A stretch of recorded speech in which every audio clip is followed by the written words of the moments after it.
ஆணவம் என்கிற பட்டாசை வெடித்து, அகங்காரம் என்கிற அணுகுண்டை உடைத்து, அன்பு என்கிற மத்தாப்பாக ஜொலித்து, அறியாமை இருள் நீங்கி அறிவு சுடரொளி பரவச் செய்கிற இந்த இனிய தீபாவளி திருநாளை கொண்டாடி கொண்டிருக்கிற உலகெங்கிலும் வாழும் ராஜ் தொலைக்காட்சி நேயர்கள் அனைவருக்கும் என்னுடைய முதற்கண் வணக்கங்களையும் வாழ்த்துக்களையும் சொல்லி உரையினை துவங்குவதில் நான் பெருமகிழ்ச்சி அடைகிறேன்.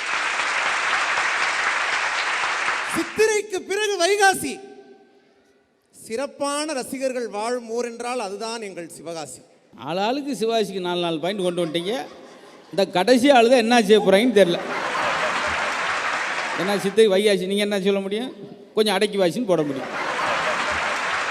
சிவகாசிக்கும் உங்களுக்கும் ஒரே ஒரு வித்தியாசம் சார். கொளுத்துனா வெடிக்கிறது சிவகாசி வெடி, கொளுத்தாமையே வெடிக்கிறது எங்க முத்தண்ணனோட சிரிப்பு வெடி. எனக்கு 2 சந்தேகம். என்ன இப்பதான் பாராட்டுன? முதல் சந்தேகம், சிவகாசி அமைந்திருக்கும் மாவட்டம் விருதுநகர். நீங்கள் ஜோக்கு சொல்லும் போது அதை நாங்கள் கேட்டால் மட்டும் எங்களுக்கு எப்படி வருது பவர்? ஒரு லைட்டு போயிடுச்சு பவர். இரண்டாவது சந்தேகம், முதல் சந்தேகமே இங்க முக்கில் கிடக்கு. இன்னைக்கு குடும்ப வாழ்க்கையே விட்டு விலகி இருக்கு. ஆனா நகைச்சுவை என்கிற விட்டு மட்டும் எப்படி உங்களை விட்டு விலகாமலேயே இருக்கு? தீபாவளிக்கு நீங்க பலகாரம் பண்ணி சாப்பிட்டுருக்கீங்களா? பண்ணி நான் எப்படி சாப்பிட முடியும்? இந்த ஜோக்கை வர வைக்கிறதுக்கு தான் நான் சொன்னேன். தீபாவளிக்கு செய்கிற பலகாரத்தை வச்சே உங்களுடைய பெருமையை நான் சொல்ல போறேன் நடுவர் அவர்களே. அதிரடியாக ஜோக் சொல்லும் அதிரசமே. ஐயோ, இந்த குளோப் முழுவதும் விமானத்திலே பயணித்து மக்களை ஜாம் ஜாம் என்று சிரிக்க வைக்கிற குலோப் ஜாமுனே, மக்களை விழுந்து விழுந்து சிரிக்க வைத்தாலும் அவர்களுக்கு கொஞ்சம் கூட அடிபடாத வண்ணம் பாதுகாப்பாய் காமெடியை சொல்லும் பாதுசாவே. ஐயோ, இன்னும் ஒரு வாரம் இதே வேலையை திறந்துருப்பான் போலியே. தன்னுடைய நகைச்சுவை மூலம் மக்கள் அழுவாமல் பாதுகாக்கும் அலுவாவே. அல்வா எங்க இருக்கு? அலுவா எங்க இருக்கு? சரி, இன்னைக்கு என்ன ஆக போறோம்னு தெரியல. ட்ரை ஆகாமல் ஒவ்வொரு பட்டிமன்றத்தையும் நடத்துகின்ற ட்ரை ஃப்ரூட் அல்வாவே. ரொம்ப ட்ரையா போயிடாம கொத்து கொத்தாக ஒவ்வொரு ஜோக்கையும் சொல்லுகின்ற கோதுமை அல்வாவே. கொத்து பொட்டான்னு கூட சொல்லியிருந்திருக்கலாம். கோதுமை எங்க? அங்க 3 கிலோமீட்டருக்கு அங்க போற. உங்களை தொடர்ந்து பல நல்ல மேடைகளில் உட்கார வைக்கும் உட்காரையே. என்ன உட்காரேன்னு ஒரு பொருள் இருக்கா? பலகாரம் இருக்காப்பா? காரைக்குடி பக்கம் இருக்கா? ஆமா சார். ஒவ்வொரு ஊருக்கும் காரிலே பூந்து பூந்து போய் காமெடியை சொல்லும் காரா பூந்தியே. இதை நீ முதலே போட்டிருக்கணும்ல. நல்ல நகைச்சுவை 4 மணி நேரம் கழிச்சு போடுற. தன்னுடைய நகைச்சுவை மூலம் தமிழகத்திலே இருக்கிற ஒவ்வொரு ஹோமிலும் வாழுகின்ற ஓமப்புடியே. ஹோம் எங்க இருக்கு? ஓமம் ஏப்பா என்னப்பா பூரா 3 கிலோமீட்டர் வித்தியாசத்தில் கிடக்கு. மக்களை மகிழ்வித்துக் கொண்டிருப்பதிலே நீங்கள் ஒரு ரவா லாடு. பேச்சாளர்கள் எங்க எல்லாருக்கும் என்னைக்கு நீங்க தான் காடு காடு காடு காடு. சரி, உங்க டைம் முடிஞ்சு வந்து உட்காரலாம். இப்ப என்ன தலைப்பு பார்த்தீங்களாங்க? 30 நிமிஷம் நடுவர்கிட்ட பேசி 6 நிகழ்ச்சி வாங்கிட்டேன் அடுத்த நவம்பர் மாதத்துக்கு. ஒரு காலத்துல குடும்பம் எப்படி தெரியுமா சார் இருந்துச்சு? சரி, நல்லதொரு குடும்பம் பல்கலைக்கழகம். ஒரு காலத்துல குடும்பம்னா பல்கலைக்கழகம். இப்போ ஒவ்வொரு குடும்பத்திலையும் பல கழகம். பல்கலைக்கழகம் பல கழகம். ஒரு காலத்துல இருந்தது பூரா ஃபேமிலி. இப்போ பூரா பையனும் முழிக்கிறான் பேய் மொழி ஒவ்வொரு குடும்பத்திலையும். இது குடும்ப வாழ்க்கை பின்னி பிணைஞ்சிருக்கிறதுக்கு அர்த்தமா? இந்த ஜோக்கு அர்த்தம் தெரியாம தான் ஒரு ஆள் பேய் மொழி முழிக்கிறார். ஒரு காலத்துல சொந்தக்காரங்க எல்லாம் விசேஷம் வந்தா குரூப்பா போனாங்க. இப்ப எல்லா விசேஷத்தையும் வாட்ஸ்அப் குரூப்லயே முடிச்சிடுறானே. இதுவா பின்னி பிணைஞ்சிருக்கிற லட்சணம்? அப்பா அம்மா எல்லாம் புள்ள குட்டிகளோட சந்தோஷமா வாழ்ந்தாங்க ஒரு காலத்துல. இப்ப அப்பா அம்மாவை வீட்டை விட்டு துரத்தி விட்டு புள்ள குட்டியை போற பூனை குட்டியோட வீட்டில் விளையாண்டுட்டு இருக்கே. இதுவா நீங்க பின்னி பிணைஞ்சிருக்கிற லட்சணம்? யோசிக்கும் போது புள்ள குட்டின்னு எழுதிட்டான். புள்ள குட்டிக்கு என்ன போடுவோம்? பூனாவில் என்ன வருது? அப்போ பூனைக்குட்டியை போடு சார். 5 வயசு பிள்ளைக்கு யூடியூப் தெரியுது, வீட்டில் யார் இருக்கான்னு தெரியலையே. 10 வயசு பையனுக்கு வாட்ஸ்அப்பு தெரியுது, யார் சித்தப்பு யார் பெரியப்புன்னு தெரியலையே. 5 ஃபெயில் அது 1 அடிக்குது. அந்த 1 அடிக்கிறதா போடு. காசு கொடுத்து கிளியை வாங்கி வீட்டில் வளர்க்குறான், பேரட்டை கொஞ்சறான் வீட்டில், பெத்த பேரண்ட்ஸை கொஞ்சம் மாட்டேங்கிறானே. அது கை தட்டிங்களே, அடுத்த பாயிண்ட் போக மாட்டான் சார்.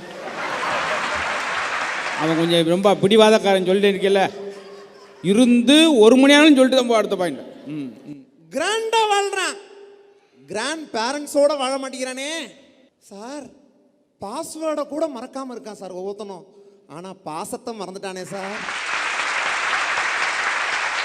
நடுவர் அவர்களே, தாத்தா உங்களை சொல்லல, கொஞ்சம் கேப் விட்டுருக்கணும். நடுவர் அவர்களே கமா, தாத்தாங்கிறவர் எப்படிப்பட்டவர் தெரியுமா? ஒரு தாத்தாங்கிறவர் 100 லைப்ரரிக்கு சமம், ஒரு பாட்டி 1000 மருத்துவர்களுக்கு சமம். ஆனா அந்த வீட்டில் தாத்தாவும் இல்லை பாட்டியும் இல்லை. இதுவா குடும்ப உறவுகள் பின்னி பிணைஞ்சிருக்கிற லட்சணம் நான் கேட்குறேன். வெளியில 1000 கணக்கில் செலவு பண்ணி பார்ட்டியா கொண்டாடுறான், வீட்டுக்குள்ள இருக்கிற பாட்டியை கொண்டாட மாட்டேங்கிறானே நடுவர் அவர்களே. ஏம்மா அவர் பேசுறது, நீ என்ன தண்ணியை குடிச்சுக்கிட்டு இருக்க? என்ன வினோதமான பாவம், மூச்சு திணற அவன். ஒன்றுக்கு பயந்து இது கைதிட்டு வருமா, அதுக்கு கைதிட்டு வருமா. நீங்க என்னைக்காவது குடும்பத்தை பிரிச்சிருக்கீங்களா? இல்லை சார். குடும்பத்தை என்னைக்காவது பிரிச்சிருக்கீங்களா? அது ஒரு தடவை கேட்டீங்களப்பா. என்னுடைய ஜோக்கெல்லாம் புது கவிதை மாதிரி நான் 2 தடவை சொல்லுவேன். ஆனா நான் குடும்பத்தை உங்க எல்லாரும் முன்னாலையும் பிரிக்க போறேன். பயப்படாதீங்க. குடும்பம்ங்கிற வார்த்தையை பிரிக்க போறேன். குடும்பம்னா என்ன? குடு கூட்டல் இன்பம். குடும்பத்தில் இருக்கிற ஒவ்வொரு உறவும் ஒருவருக்கொருவர் அன்பை கொடுக்கணும், பாசத்தை கொடுக்கணும், காதலை கொடுக்கணும், நேசத்தை கொடுக்கணும், பரஸ்பர உணர்வுகள் ஒவ்வொன்றையும் கொடுக்க வேண்டும். இத்தனையையும் கொடுப்பதால் வருகிற இன்பம், அதனால்தான் அதற்கு பெயர் குடும்பம் என்று தமிழன் பெயர் வைத்தான். ஆனா இன்னைக்கு அப்படியா இருக்கு? பாசத்தை கொடுத்து புண்ணியம் இல்லை, அன்பை கொடுத்து புண்ணியம் இல்லை, நேசத்தை கொடுத்து புண்ணியம் இல்லை. 1ஆம் தேதி ஆனா சம்பளத்தை கொண்டு போய் பொண்டாட்டிக்கிட்ட கொடுக்கணும். காசை கொடுத்தா நாயகனா மதிப்பா, இல்லாட்டி நாயா கூட மதிக்க மாட்டா. காசை கொடுத்தா உங்க குடும்ப வாழ்க்கை ஆஹா, இல்லாவிட்டால் சுவாகா. காசு கொடுத்தா உங்க பொண்டாட்டி சமைக்கிறது பக்குவமா இருக்கும், இல்ல உங்க பொண்டாட்டி சமைக்கும் போதெல்லாம் உங்களுக்கு பக்கு பக்கு பக்குன்னு இருக்கும். இல்லை, சமைக்க போகிறோம்னு சொன்னாலே அப்படி தான் இருக்குது. இந்த அன்னபாரதி வீட்டுக்காரெலாம் அன்னைக்கு காலைல 13 தையல் போட்டு உட்காந்தார். என்னண்ணே தீபாவளி அது மாதிரி இவ்வளோ பெரிய காயம், இவ்வளோ பெரிய கட்டு போட்டிருக்கீங்க, இத்தனை தையல் என்னண்ணே அப்படின்னு. அவள் செஞ்ச அதிர்ஷ்டம் ஒன்று காலில் விழுந்துருச்சு தம்பி அப்படின்னா என்ன ஆயிருக்கு பாருங்க. படிக்கல் விழுந்த மாதிரி விரல் தனியாக கிடந்துருக்கு. பக்கத்து வீட்டுக்காரங்களுக்கு கூட நம்ம நல்லா வாழ்றது தான் பிடிக்கல, ஆனால் சொந்தக்காரனுக்கு நம்ம வாழ்றதே பிடிக்கலையங்க. அன்னைக்கு ஒரு பையன் சொன்னான், எனக்கு சொந்தக்காரனை கண்டாலே பிடிக்காதுன்னா ஏன்டான்னே. அதுக்கு அவன் ஒரு அழகாக ஒரு கவிதை மாதிரி ஒன்று சொன்னான் சார். உங்களுக்கு ஜென்ரல் நாலேஜ் இருக்கா? இல்லை, ஜென்ரலாகவே நாலேஜ் இல்லைன்னு கேள்விப்பட்டிருக்கேன். அவன் என்ன தெரியுமா சொன்னா? ஆமைக்கு முடி இல்லை, முதலைக்கு நாக்கு இல்லை, பாம்புக்கு காது இல்லை, நண்டுக்கு தலை இல்லை, இது எல்லாம் இருந்தும் நம்ம சொந்தக்காரனுக்கு நல்ல மனசு இல்லைன்னு. சொந்தக்காரங்க நீங்க எப்படி இருக்காங்க? ஏதாவது வாங்கிட்டு போங்க உங்க வீட்டுக்கு. எதுக்குங்க இதெல்லாம் அப்படிங்கிறான். ஏதாவது வாங்காம போங்க, வந்துட்டான் வெறுங்கையை வீசிட்டு அப்படிங்கிறான். எதுக்கு எடுத்தாலும் குறையா சொல்றான். எப்ப பார்த்தாலும் குறை சொல்றானேன்னு சொல்லி இந்த குறை சொல்ற வாய செங்கலை கொண்டாந்து அடைச்சா செங்கல் சரியில்லையே, எங்க வாங்கினீங்க? அதுக்கும் குறை சொல்றான். உளவியலே என்னன்னா, கை கொடுக்கும் போதே கண்டுபிடிச்சலாம் அவனுடைய நட்பை.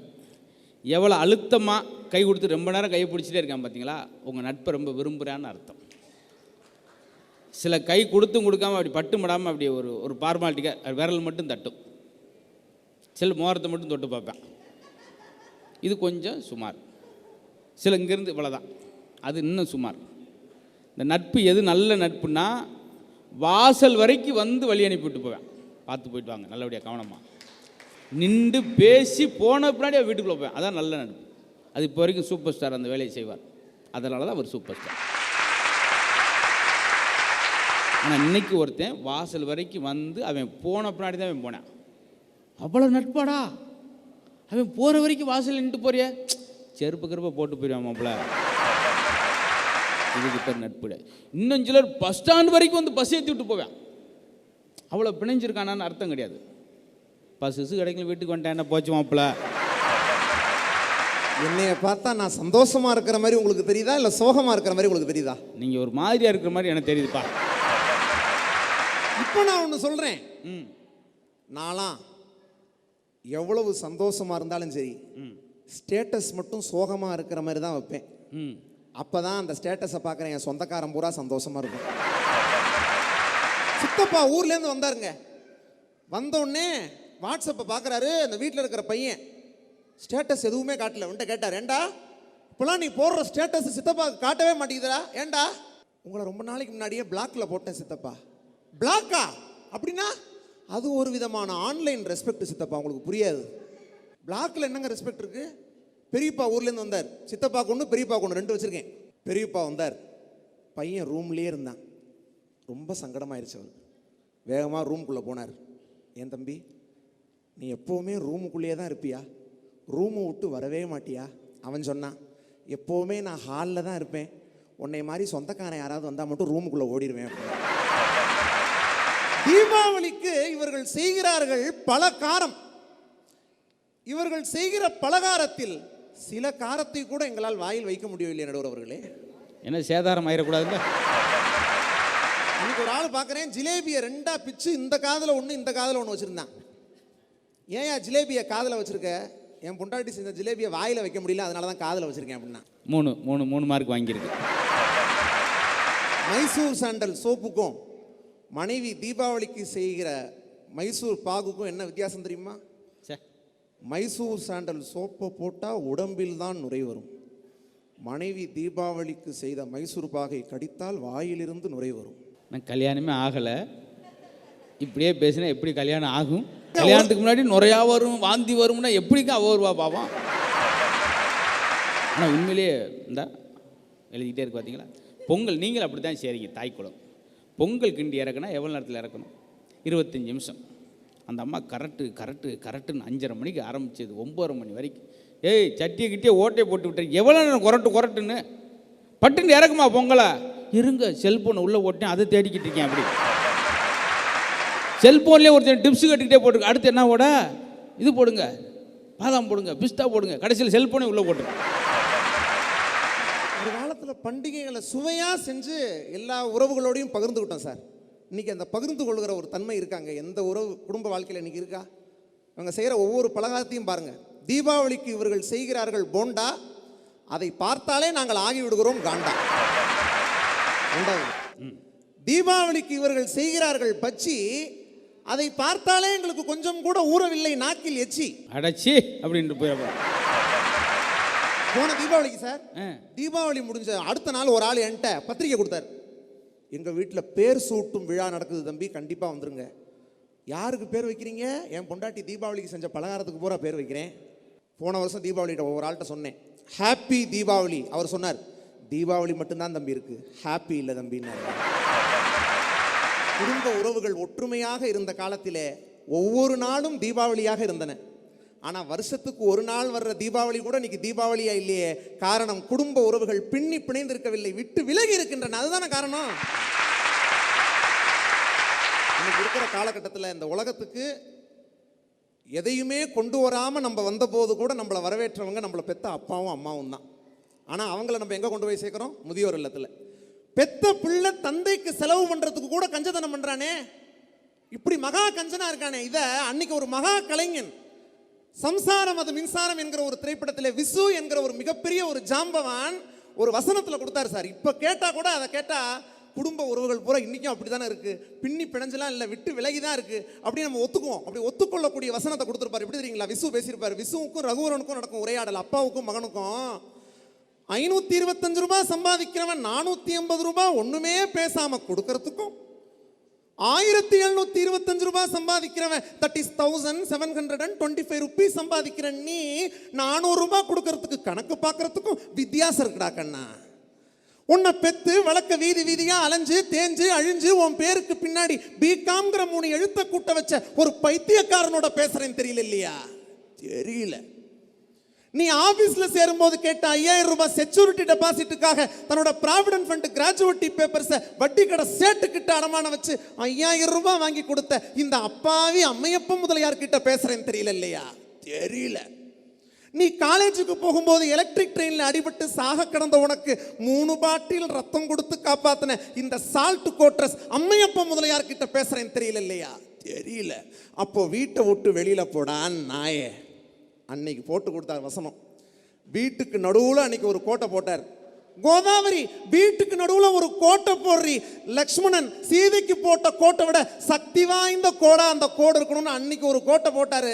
இன்னைக்கு யாரும் நம்ம வீட்டில் கோட்டை போடல, மனதளவிலே ஒரு கோட்டை போட்டுக்கொண்டு ஒவ்வொரு உறவிடம் இருந்தும் விட்டு விலகி வாழ்ந்து கொண்டிருக்கிறோம்.